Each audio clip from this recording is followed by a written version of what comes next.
Good morning, good afternoon, or good evening. This is Property Management 101, and for today's video, we're going to be discussing my predictions of what you can expect in the property management industry for 2025. Please note, I'm recording this video in the last week of 2024. The areas I'll be discussing today and my predictions that I'll be reviewing with you all are really a reflection of what I think is going to occur in 2025 on the multifamily conventional side of the industry. The reason why I'm bringing this up because if you look at single family homes and rental management for those, or commercial or student, you may have a much different outlook as far as what can occur. I want to review the conventional side of the multifamily industry because this is the side of the industry I'm mostly working in this is the biggest side of the industry, and I felt that this would be very good to review at this point of the year. Now, some of my predictions I may be wrong in, but I have done research, I have experience nationwide when it comes to these aspects, and also have data points to prove this. I welcome you to leave any comments when it comes to this video regarding your personal predictions for 2025, your opinions of my predictions for 2025, and also check back with me a year from now to see how many of these I was right with and how many I was wrong with. Now join me as I predict of what we can expect in the property management industry as we dive and go into 2025. For my first prediction, what I do expect to see in 2025 is a lot more rent control. Currently, there's a lot of legislation that's going on right now that is pending to be voting on in 2025 that I think will increase the number of rent control states and areas than what we saw in 2024. Despite your personal opinions, if you think rent control is good for the industry, or if you think it's bad for the industry, or if it's good for landlords and bad for residents, or vice versa, it is something that more and more states and areas are considering adding some sort of layer of rent control to their local area. Now, how I would recommend preparing for this, if this is something that you think your property or asset may be an area that it has pending legislation when it comes to adding rent control to your area, or maybe it's a situation there's already rent control in your area, but you think it's going to widen as far as the types of assets that could be considered under this rule, then I would highly recommend the following. First of all, you want to make sure you have a plan to enforce whatever that rent control is. So whether it be with your pricing, whether it be with your renewal offers and letters and your leases, you want to make sure you've talked to your legal counsel, you've talked to your operations team, and everyone is on the same page when it comes to being able to enforce this for the long term. The other thing you really want to make sure when you have those conversations with your legal counsel is you want to make sure when and how your property is going to be subject to that new rent control rule. So you really want to make sure that you know if your property falls into that. Sometimes it goes to the age of the property. So if it's a situation where maybe when the rent control is starting to be enforced in your area, you're underneath that threshold of that age of that property, but maybe in a year from now, you're not. You want to make sure you're talking to your legal counsel so you know when, if, and how you're going to be affected by these rent control laws.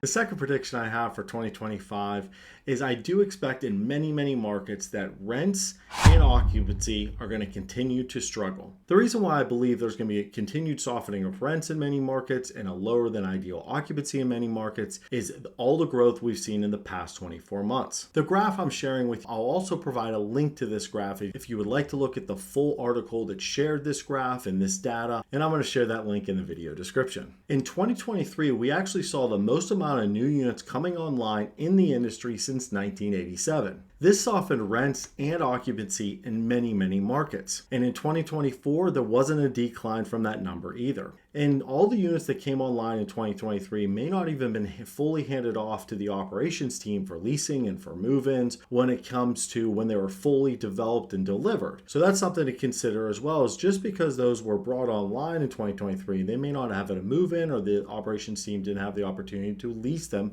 maybe until 2024. Now in 2024, there's still roughly about a week left of the year, but we saw more units come online than we did in 2023. Actually, we saw more units come online than we saw since 1974. So when we've had these 2 years in a row with more units coming online, this is why in many markets you've seen a softening of rents and also a lower than ideal or expected occupancy. With all these new units coming online in 23 and 24, and many of these markets had multiple lease ups going on at one time, many of these assets are not going to stabilize when it comes to their occupancy until maybe 20 or 24 months. Traditionally, you see a lot of lease ups tend to stabilize usually anywhere from 12 to 18 months after they started having move-ins.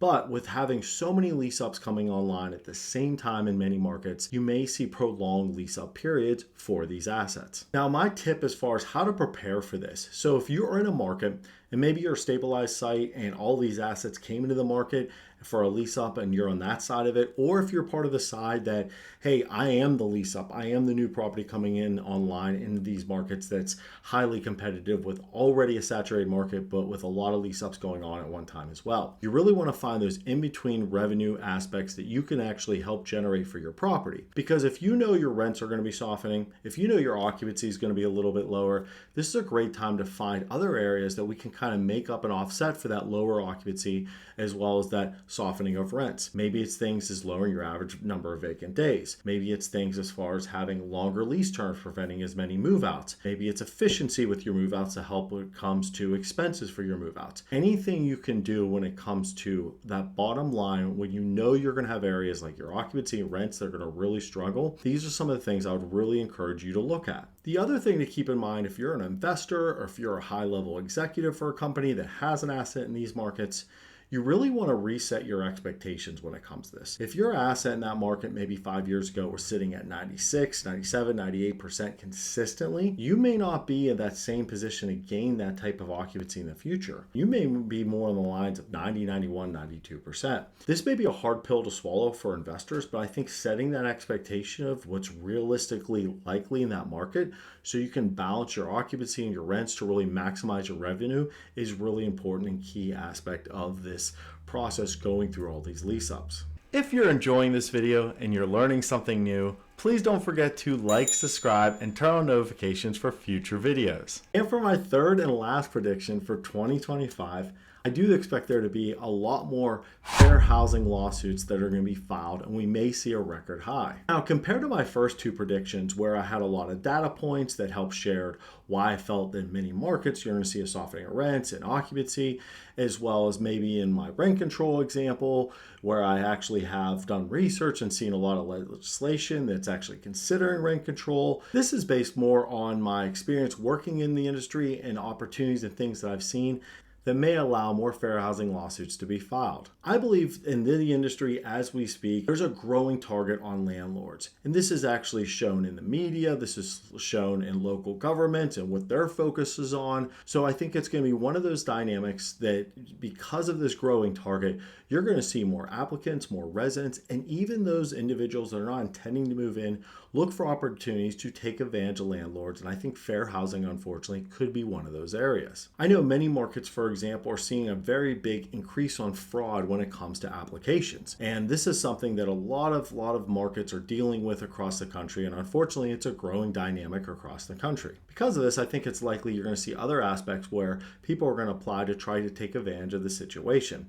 And fair housing could be that situation. So when it comes to how do you prepare for this, this is a little bit tricky, but it's also very basic because many of you watching this video now have gone through some sort of fair housing training. So that's the first thing I would consider when it comes to how to prepare for this. I would make sure your entire team, including down to your porters, grounds, maintenance, everyone involved, has taken a fair housing course. This will be really important to know every dynamic, and this is a good thing to really ensure your entire team knows what fair housing is and how it gets applied. Another couple things as far as preparing for this is ensuring that you have a consistent practice for things like renewal offers, lease violations, move outs. Also, you want to make sure these things are widely posted. So application criteria, for example, you want to make sure it's posted maybe in your model, on your website, throughout the process when you apply online, and you also want to include it in a physical packet if you have a physical application still at your asset. So you want to make sure you have some consistent practices when it comes to fair housing. Everyone is educated to ensure you really protect yourself when it comes to any fair housing lawsuits. And for a video recap today, keep in mind my three predictions of what we can expect in the property management industry in 2025. Number one, more rent control. Unfortunately, I think it's likely we're going to see more rent control neutral in 2025. So you really want to make sure you stay tuned to your local legislators when it comes to what is possibly going to be applied in the near future in your particular market. Softening of rents and occupancy is likely to continue. Because of all the new units brought online in many markets across the country, you're going to likely see a dynamic where rents and occupancy continue to go lower than we expect or ideally like from an investor side. And the reason why we see a lot of these rents and these occupancies really getting softer and lower than we expect in these markets is because of all the new supply we saw in 2023 and that we've seen in 2024. These have been record years when it comes to the number of units brought online. This has only added a lot of supply to these markets that has leveled the demand when it comes to these. So now these properties are not necessarily sitting at 97, 98%. They're more likely sitting at 90, 91% in a lot of situations. And my last prediction for 2025.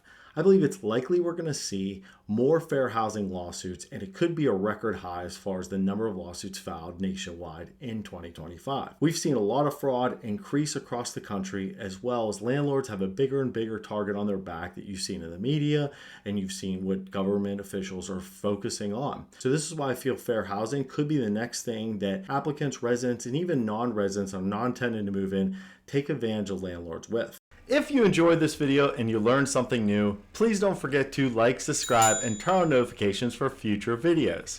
Before putting any of these practices into place, please watch our updated disclosure video as well as our updated why we do this video, which is the channel's why. And I'll be providing a link to both of those in the video description. And to stay on top of industry news, polls, and video releases, please feel free to connect with our LinkedIn and our Instagram page. If you have any questions about this video or any of our videos, feel free to leave a comment. I'll be happy to address it for you. Happy leasing!